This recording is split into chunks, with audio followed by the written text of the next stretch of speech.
سری قبل تا اونجا گفتیم که خانم بنت گفت تو نمیفهمی من چه غم و غصه‌ای میخورم.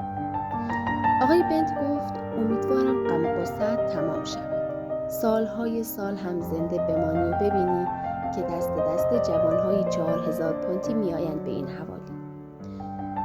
خانم بنت گفت ولی اگر 20 تا از این جوانها هم بیایند اینجا چه فایده‌ای برای من دارد؟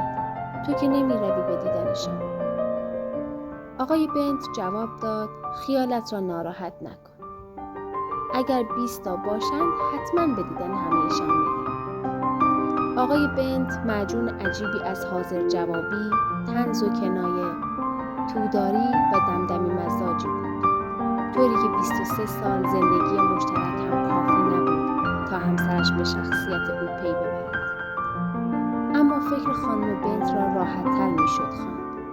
زنی بود با درک و شعور نه چندان زیاد، سواد و معلومات کم و خلق و خوی متغیر. وقتی از چیزی ناراضی بود فکر می‌کرد عصبانی است. کار و بارش در زندگی این بود که دخترهایش را شوهر بدهد.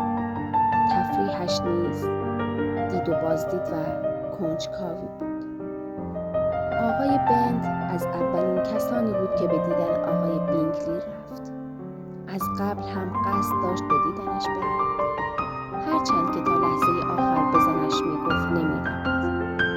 تا شب آن روز هم زنش خبردار نشد. تازه در این موقع هم زنش به شکلی که خواهیم دید باخبر شد. آقای بنت که دید دختر دومش دارد لبه یک کلاه را می‌دوزد یکباره به او گفت امیدوارم آقای بینگلی خوشش بیاید لیزی. مادر با دلخوری گفت از کجا بدانیم آقای بینگلی از چه چیزی خوشش می‌آید؟ ما که قرار نیست برویم به دیدنش. الیزابت گفت ولی مامان مگه یادت رفته که توی مهمانی او را خواهیم دید؟ خانم لانگ هم قول داده معرفیش کند.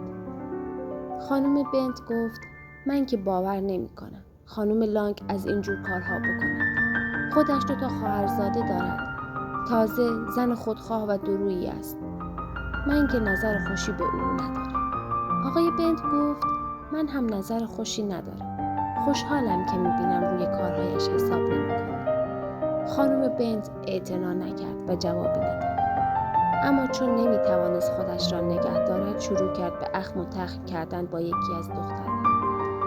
تو را به خدا اینقدر سفره نکن کیتی. کمی هم فکر اعصاب من باش. اعصابم رو خورد کردی. پدرش گفت کیتی اصلا هوای سرفه‌هایش را ندارد. وقت مناسبی برای سرفه کردن پیدا نمی‌کنه. کیتی نقنق کنان گفت برای تفریح که سرفه نمی‌کنم.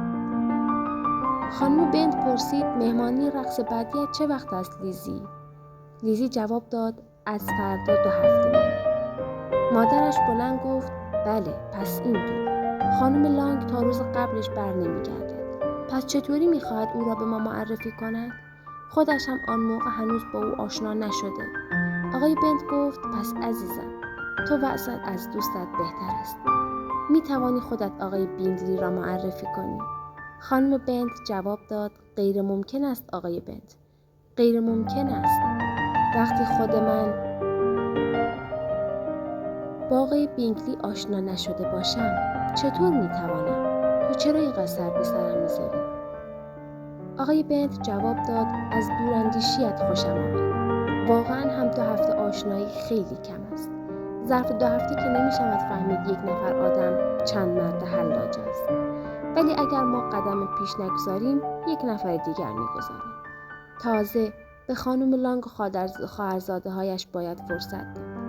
به خاطر همین چون انتظار و لطف و محبت دارد اگر تو کاری نکنی من خودم این وظیفه را به عهده می گیرم.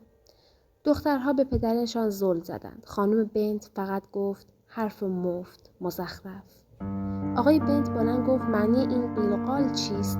تو آداب معارفه و اهمیت آن را حرف مفت می‌دانی. من در این مورد با تو موافق نیستم. میلی تو چه میگویی؟ تو که خانم جوان و خوشفکری هستی. کتاب‌های خیلی ممنون که تا اینجای رمان بودید. امیدوارم که از این رمان خوشتون اومده باشه تا اینجا. همونطور که سری قبلی گفتم اگه دوست داشتید این رمان رو میتونید کانال رو سابسکرایب کنید، لایک کنید، زنگوله رو بزنید که سری بعدی که ویدیو گذاشتم از دست ندید.